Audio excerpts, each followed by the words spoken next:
गणपती बाप्पा मोरया, मंगलमूर्ती मोरया. बाप्पाच्या कृपेने तुमच्या सर्व इच्छा मनोकामना पूर्ण हो. नमस्कार मंडळी. तर उद्या आहे अंगारकी संकष्टी चतुर्थी आणि या दिवशी जर आपण काही उपाय केले, काही सेवा केल्या तर त्या खूप म्हणजे खूप प्रभावी ठरत असतात. कारण की या काळामध्ये गणेश तत्व हे 1000 पटीने कार्यरत असतं. त्यामुळे आपण या दिवशी सेवा व उपाय आवर्जून करायचेच आहे. हिंदू धर्मामध्ये गणपतीला पूजनीय प्रथम देवता मानले जाते.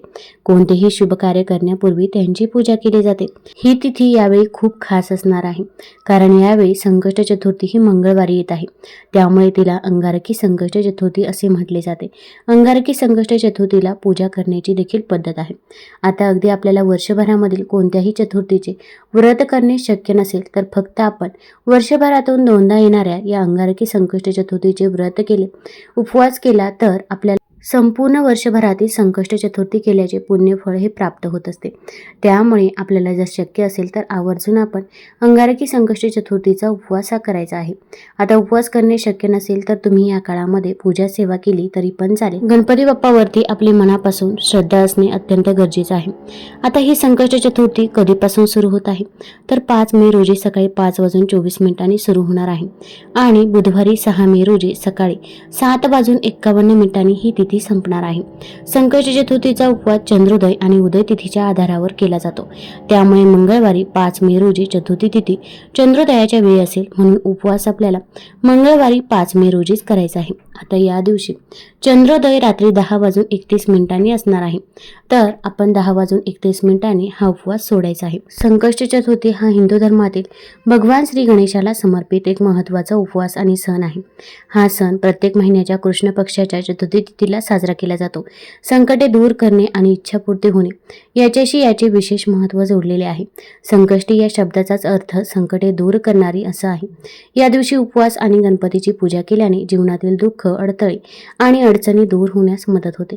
गणपतीला अडथळे दूर करणारा आणि सर्वात पूजनीय देवता मानले जाते. या दिवशी विशेष प्रार्थना केल्याने कामातील अडथळे दूर होण्यास मदत होते. अंगारकी चतुर्थीचे फायदे इतर चतुर्थीच्या दिवसांपेक्षा कितीतरी पटीने जास्त आहेत. ज्योतिषशास्त्रानुसार ज्या लोकांच्या कुंडलीत मंगळ दोष किंवा मंगळाचे वजन जास्त असेल त्यांनी या दिवशी उपवास करून गणपतीची पूजा करावी. यामुळे मंगळाचे अशुभ प्रभाव शांत होतात आणि कामातील अडथळे दूर होतात. याच दिवशी शिवयोगाची निर्मिती होते, जो ध्यान आणि आध्यात्मिक साधनेसाठी अत्यंत शुभ मानला जातो. आता या अंगारकी संकष्ट चतुर्थीच्या दिवशी जर आपण काही उपाय केले, काही सेवा केल्या तर त्या खूप म्हणजे खूप प्रभावी ठरत असतात. भरपूर वेळा आपल्या आयुष्यामध्ये अनेक अडचणी, अडथळे, संकटे असतात आणि ते काही संपायचं नाव घेत नाही. आपण मेहनत करत असतो, कष्ट करत असतो, पण कष्टाचे फळ हे आपल्याला पाहिजे तसे मिळत नाही. तसेच प्रत्येक आईवडिलांची इच्छा असते की आपल्या मुलांची प्रगती व्हावी. अभ्यासात असेल किंवा नोकरीत असेल, कोणत्याही क्षेत्रामध्ये त्याने मागे राहू नये, पण पाहिजे तसं होत नाही. मुलं अभ्यास तर करतात, पण त्यांना पाहिजे तसे मार्क्स मिळत नाही किंवा त्यांच्या अभ्यासामध्ये लक्ष लागत नाही किंवा मुलांचा विवाह वेळेवरती जुळून येत नाही. त्यांना मनाजोगती नोकरी देखील मिळत नाही किंवा अगदी घरामध्ये मुलं चिडचिड करतात किंवा रागवतात किंवा उद्धटपणे बोलतात. मग मुलगा असेल किंवा मुलगी असेल, प्रत्येकालाच आपल्या मुलांबाबत चिंताही असतेच. तर ही सर्व समस्या दूर होण्यासाठी त्याच्यासोबत आपल्या घरामध्ये भरपूर आपण मेहनत करतो, पण आपल्या घरामध्ये पैसा येत नाही आणि पैसा आला की काही सुचत नाही. आपल्या घरामध्ये पैसा येण्यासाठी, माता लक्ष्मी येण्यासाठी, तसेच आपल्या घरामधील दुःख, दारिद्र्य, गरिबी, इडापिडा, नकारात्मकता दूर होण्यासाठी या दिवशी कोणते उपाय करावे, कोणत्या सेवा कराव्या याचबद्दलची माहिती मी आज तुम्हाला या व्हिडिओमधून देणार आहे. तत्पूर्वी तुम्ही ऑलराऊंडर या मराठी यूट्यूब चॅनलवरती नवीन असाल तर चॅनल लाईक करा आणि सबस्क्राईब देखील करा. तसेच कमेंटमध्ये गणपती बाप्पा मोरया लिहायला विसरू नका, जेणेकरून आपल्याला देखील भगवान श्री गणेशांचा आशीर्वाद नक्कीच प्राप्त होईल. आता या संकष्ट चतुर्थीच्या दिवशी आपण सकाळी अगदी लवकर उठायचं आहे. अगदी तुम्ही ब्रह्ममुहूर्तावरती उठलं तरी पण चालेल. ब्रह्ममुहूर्तावरती आपण जे काही पूजा करतो, सेवा करतो, तर त्या सेवेचे आपल्याला अगणित फळ मिळत असते. आता या दिवशी आपण घरामध्ये गोमूत्र शिंपडायचं आहे किंवा हळदीचं पाणी शिंपडलं तरी पण चालेल. हे का शिंपडावं तर आपण घरामध्ये नकारात्मक बोलत असतो किंवा माणसात देखील करत असतो. ही नकारात्मकता दूर होण्यासाठी पहिल्यांदा आपण हे शिंपडायचं आहे. कारण की जर घरामधील नकारात्मकता दूर झाली तर त्यानंतर आपण जी काही पूजा करतो, सेवा करतो, तर ती पूजा नक्कीच सफल ठरत असते.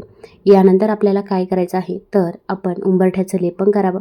मुख्य दरवाजावरती देखील स्वस्तिक काढायचं आहे. स्वस्तिक हे शुभतेचं आणि मांगल्याचं प्रतीक समजलं जातं. तसेच मुख्य दरवाजावरती आपण या दिवशी शुभ लाभ हे आवर्जून लिहायचं आहे. कारण की एखाद्या विशिष्ट तिथीला जेव्हा आपण आपल्या मुख्य दरवाजावरती शुभ लाभ लिहित असतो तेव्हा आपल्या घरामध्ये नेहमी शुभ कामे ही होत असतात. शुभ लाभ हे मांगल्याचं प्रतीक मानलं जातं. तर आपण थोडंसं कुंकू घ्यायचं आहे, त्यामध्ये गुलाबजल किंवा गंगाजल टाकायचं आहे आणि आपल्या मुख्य दरवाजावरती शुभ लाभ लिहायचा आहे. त्याचसोबत हळद घ्यायची आहे. हळदीमध्ये आपण गोमूत्र टाकायचं आहे किंवा अगदी शुद्ध तूप टाकलं तरी पण चालेल. अशा प्रकारे जर आपण आपल्या मुख्य दरवाजावरती शुभ लाभ लिहिलं तर आपल्या घरामध्ये नेहमी शुभ कामेही होत असतात व भगवान श्री गणेशांचा आशीर्वाद देखील आपल्याला प्राप्त होत असतो. आता या दिवशी आपण भगवान श्री गणेशांची पूजा करायची आहे. तर भगवान श्री गणेशांना आपण अभिषेक करायचा आहे अगोदर शुद्ध जलाने, त्यानंतर पंचामृताने अभिषेक करावा. तसेच जे काही अभिषेकाचं पाणी आहे तर त्यातील थोडंसं पाणी आपण ग्रहण करायचं आहे. आपल्या मुलांना देखील ग्रहण करायला द्यायचं आहे. यामुळे मुलांची अभ्यासामध्ये नोकरीमध्ये प्रगती होत असते. त्याचसोबत थोडंसं पाणी घरामध्ये शिंपडावं. बेडरूममध्ये, हॉलमध्ये, किचनमध्ये शिंपडायचं आहे. यामुळे घरामधील नकारात्मकता दूर होण्यास मदत होत असते व आपल्या घरामध्ये सकारात्मक ऊर्जेचा संचार देखील होत असतो. आता या पद्धतीने आपण करायचं आहे. याचसोबत आपण या दिवशी या सेवा मुलांनाच करायला लावायच्या आहे. यामुळे भगवान श्री गणेशाचा आशीर्वाद हा मुलांना मिळत असतो व मुलांचे अभ्यासामधील अडचणी, अडथळे हे दूर होत असतात. तसेच मुलांची प्रगती देखील होत असते. या दिवशी मुलांना गणपती अथर्वशीचे पठण करायला लावा. अगदी त्यांना पठण करणे शक्य नसेल तर श्रवण केलं तरी पण चालेल.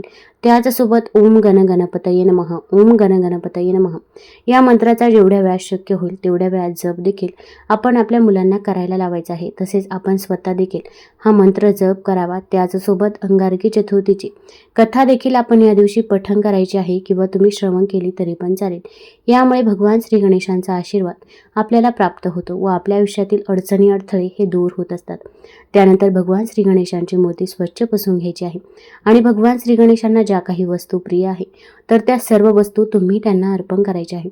मग जास्वंदीचं फूल असेल, 21 दुर्वाची जोडी असेल, गोड खोबऱ्याचा नैवेद्य असेल, मोदक असेल तर या सर्व वस्तू तुम्ही त्यांना अर्पण कराव्या.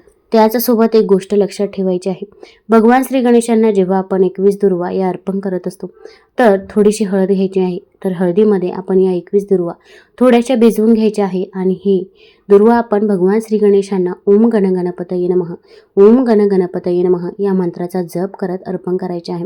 यामुळे आपली कितीही कठीणातील कठीण इच्छा असो तर ती देखील पूर्ण होत असते असं म्हटलं जातं.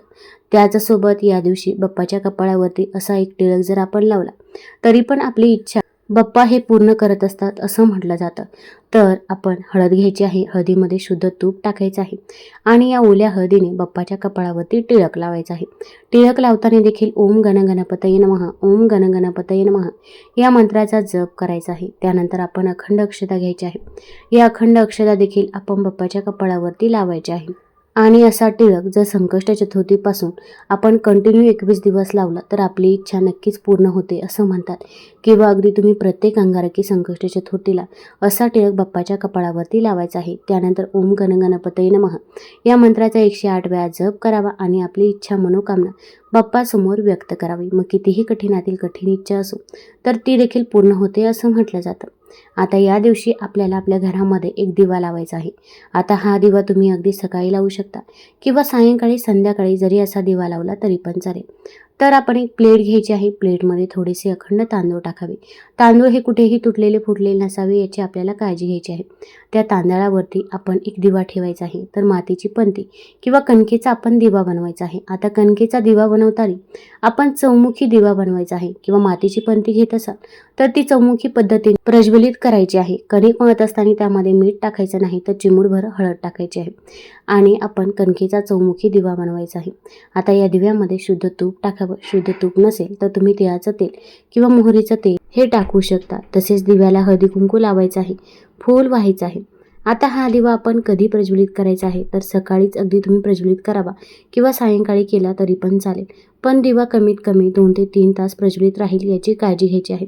किंवा अगदी तुम्हाला अंगारकी चतुर्थीच्या दिवशी संपूर्ण दिवसभर रात्री चंद्रोदय होईपर्यंत जर तुम्हाला हा दिवा प्रज्वलित ठेवणे शक्य असेल तर एवढ्या वेळेपर्यंत तुम्ही हा दिवा प्रज्वलित ठेवला तरी पण चालेल. तर असा चौमुखी दिवा का प्रज्वलित करायचा आहे तर आपल्या आयुष्यामध्ये जे काही चारी बाजूने संकट येत असतात तर ती संकट दूर होण्यासाठी या अंगारकी संकष्ट चतुर्थीच्या दिवशी असा चौमुखी दिवा आपण घरामध्ये आवर्जून प्रज्वलित करायचा आहे. यामुळे आपल्या आयुष्यातील अडचणी, अडथळे, संकटे दूर होतात. त्याचबरोबर गणपती बाप्पाचा आशीर्वाद देखील आपल्याला प्राप्त होत असतो. आता हा दिवा प्रज्वलित केल्यानंतर आपण गणपती बाप्पाची पूजा सेवा देखील करायची आहे. तुम्ही ओम गणगणपतये नमः या मंत्राचा 108 वेळा जप करावा. त्याचसोबत गणपती अथर्वशीर्षचे देखील पठण करायचे आहे आणि ऋणमुक्ती गणेश स्तोत्र देखील पठण करावे. यामुळे जर आपल्यावरती काही कर्ज असेल तर ते देखील दूर होण्यास मदत होत असते. तुम्हाला जर हा व्हिडिओ आवडला असेल तर चॅनल लाईक करा, सबस्क्राईब करा आणि आपल्या मित्रपरिवारासोबत जरूर शेअर करा. धन्यवाद.